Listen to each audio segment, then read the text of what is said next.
fan of New York Mets. It's a baseball team out in down south. And I say, you know what? If the New York Mets disappear, my identity as a Met fan is gone, and I am no longer Yaakov Shapiro. That is the me. It's me and my arm, me and my legs, me and my eyes. The me is the being a Met fan. And therefore, if you try to take away the New York Mets, you have now tried to destroy me, to erase me, to eliminate me. That type of identity is more than, it's a delusion on top of a delusion. The whole idea of identity is a delusion, but here they took a policy and they chose that that policy should be their identity, and now everybody is obligated to recognize that policy as their identity, and if not, you want to destroy me. So here is an example of how identity is created, and it started off with Theodore Herzl's idea that now all of this is unnecessary. They don't really have to be Israel, they don't have to be Jews, they don't have to be anything. But the problem is, why do the anti-Semites hate us? You see, if a bunch of people are held hostage by terrorists in a mall, so they don't forge an identity together, even though they, but over here, the reason why the people the terrorists want to attack the mall is not because they hate us, it's because they want money or ransom or something. Over here, why do they hate us? There must be there. So anti-Semitism is not merely something that Zionist identity has to deal with. It is intrinsic to their identity.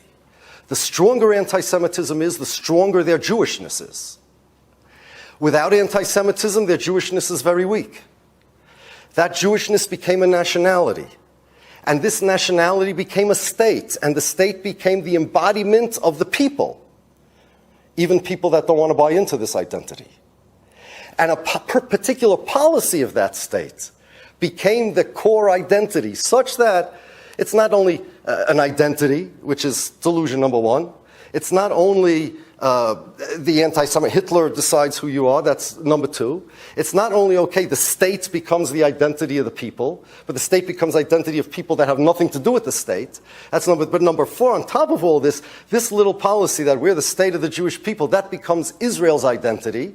Without that, then Israel is erased. And if Israel's erased, Jews are erased, because Israel's the spirit of the Jews, and that makes you an anti-Semite if you oppose that particular policy of Israel. So you see from here, this was the original question, why are people obsessed with identity?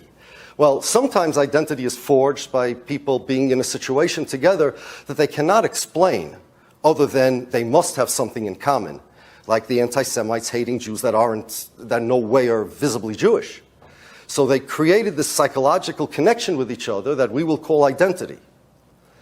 But then, nationalism, a policy of nationalism, organic nationalism, enforces this identity and intensifies it such that if you believe in multiculturalism, or even if you don't believe in their policy, you become their biggest enemy, because they look at you as somebody who wants to erase them.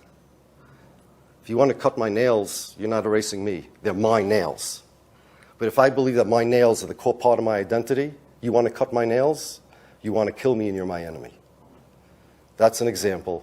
That's Zionist nationalism, that's Zionist identity. Any questions? Well, we want to applause for questions.